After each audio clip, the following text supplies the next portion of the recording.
Premanisme berkedok ormas telah menimbulkan kesemasan di mana-mana. Mobil polisi dibakar, perusahaan disegel atas nama ormas, bentrok sesama ormas, sweeping di mana-mana, seolah-olah wibawa aparat hukum kalah sama wibawa ormas tersebut.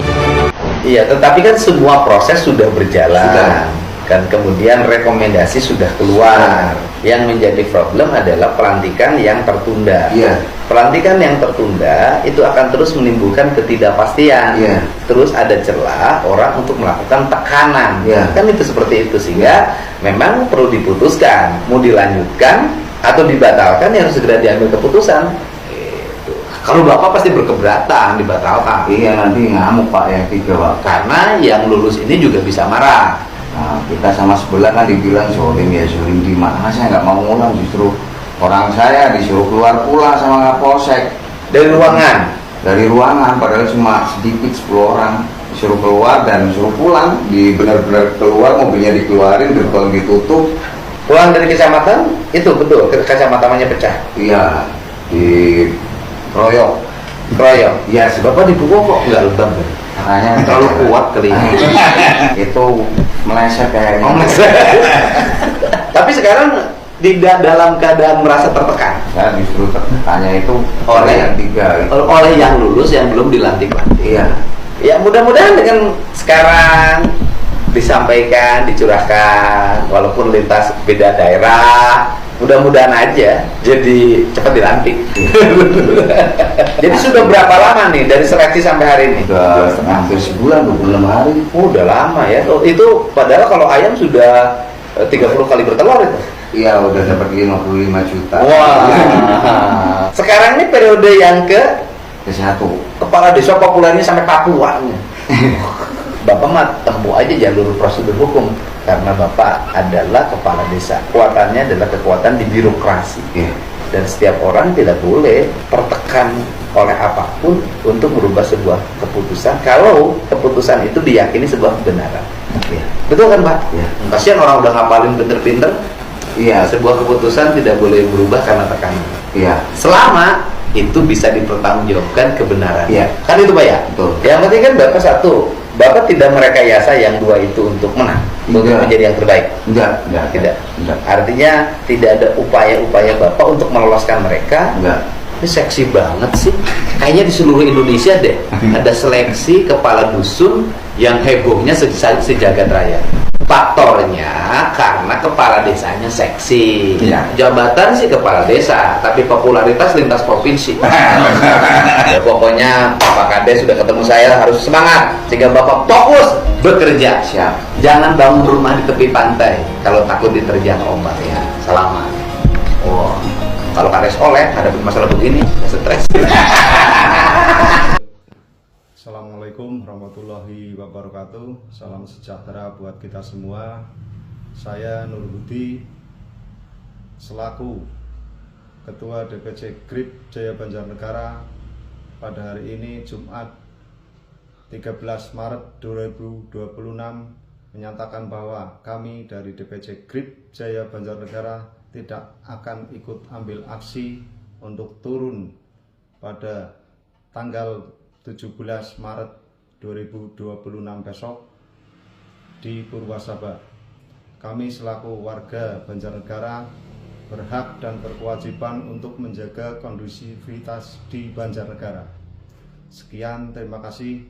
Assalamualaikum warahmatullahi wabarakatuh. Tegas, Gubernur Jawa Barat Deddy Mulyadi larang Ormas dan LSM minta-minta THR ke kantor-kantor dan kepala dinas. Yang jadi pertanyaan, emang selama ini ada ya oknum Ormas atau oknum LSM yang minta-minta THR ke kantor-kantor maupun ke kepala dinas? Setahu saya, Ormas itu kan organisasi masyarakat, sedangkan LSM lembaga swadaya masyarakat. Berarti Ormas dan LSM itu bekerja untuk masyarakat. Sedangkan untuk THR diberikan oleh perusahaan atau instansi kepada pegawai atau karyawannya. Satu pertanyaan, LSM itu kerja untuk siapa? Dan yang harus bayar THR kepada mereka itu siapa? Kasus antara Kades Hoho dan LSM Harimau itu memberi satu pelajaran penting bagi masyarakat. Nah, hukum itu harus dipahami agar keadilan tidak hanya dimiliki oleh mereka yang mengerti. Nah, kasus yang melibatkan Hoho Alkaf dan LSM Harimau itu sebenarnya memberikan beberapa pelajaran penting. Nah, pelajaran yang pertama, itu dalam pemerintahan desa, transparansi adalah kunci setiap proses seperti seleksi perangkat desa, itu harus dilakukan secara terbuka. Dan pelajaran yang kedua, jika masyarakat itu merasa dirugikan, ada jalur hukum yang bisa ditempuh, bukan hanya melalui perdebatan di media sosial. Pelajaran yang ketiga, itu dalam hukum. Semua tuduhan harus dibuktikan dengan data dan fakta, bukan sekedar opini saja. Nah, karena dalam negara hukum, konflik tidak diselesaikan dengan emosi, tetapi dengan aturan. Dan memahami hukum itu adalah langkah pertama untuk memperjuangkan keadilan. Nah, menurut Anda, apa pelajaran paling penting dari kasus ini? Tulis di kolom komentar. Dan jangan lupa follow terus akun ini untuk memberikan edukasi hukum pada masyarakat. Salam hukum. Kasus korupsi, kenapa teman-teman media malah dilarang untuk yang larang sombong? Kita nggak ada yang dilarang loh, Pak. Kita dilarang semua, Mas. Tanyakan ke Pemda, tanyakan ke Pemda. Kan belum jawab protokol provinsi. Protapnya.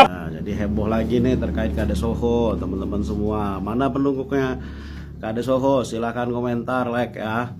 Teman-teman semua, Kades Hoho dikabarkan dipukuli sejumlah orang. Nah, jadi teman-teman semua, yang terjadi itu saya tidak mau langsung membuat PT. Sebenarnya sudah dari kemarin saya sudah mau buat, tapi saya harus lihat dulu berita-berita yang sebenarnya seperti apa. Jadi teman-teman semua, desa yang dipimpin oleh Kades Hoho itu sedang melakukan penjaringan terkait untuk menduduki kursi staf desa atau kasih kaur. Teman-teman semua, dalam pandangan saya, selama saya sering silaturahmi ke desa-desa yang ada di Sumatera, teman-teman semua, bahwa kasih kaur atau staf desa itu sudah barang tentu harus sejalan dan seide dengan pimpinannya, yaitu adalah kepala desa. Teman-teman semua, untuk memimpin sebuah desa itu tidak mudah, karena dalam satu desa itu sudah barang tentu masyarakatnya itu berjumlah ribuan, sudah barang tentu pemikiran daripada masyarakat itu berbeda-beda. Teman-teman semua, terjadilah penjaringan di desanya Pak Kades Hoho. Ada salah satu anggota LSM yang tidak lolos dalam penjaringan tersebut. Nah, awal mulanya dari situ. Jadi teman-teman semua, setelah dilakukan penjaringan, salah satu anggota LSM ini tidak lolos. Lalu LSM ini mengadakan audiensi terus dimediasi oleh pihak kecamatan. Jadi terjadinya itu di wilayah kecamatan. Nah, di wilayah kecamatan itu terjadilah mediasi atau rapat besar terkait desanya Kades Hoho. Di situ teman-teman semua terjadi cekcok mulut. Setelah terjadi cekcok mulut segala macam, saat Kades Hoho setelah selesai, Kades Hoho keluar dari ruangan atau aula kecamatan itu, disitulah terjadi keributan lagi. Dengan bahasa jangan mencicil-cicil, itulah pokoknya lah, dengan bahasa saudara-saudara kita yang ada di Pulau Jawa. Jadi teman-teman semua, di situ Kades Hoho menjelaskan dalam PT-nya bahwa terjadilah pemukulan segala macam. Nah, jadi teman-teman semua, kalau menurut saya, pandangan saya pribadi bahwa kasih kaur atau staf desa itu sebenarnya adalah hak daripada prerogatif seorang kepala desa. Karena teman-teman semua, siapapun kepala desanya, mau siapapun itu, contoh di level tingkat tinggi, seorang presiden, mempunyai menteri, Nah, Presiden sudah barang tentu memilih menteri-menteri yang ingin bekerja keras untuk memajukan sebuah negara. Terjadi dipimpin oleh Presiden dengan bersama menteri-menterinya, itu harus loyal, sudah barang tentu itu, sudah hukum alamnya seperti itu.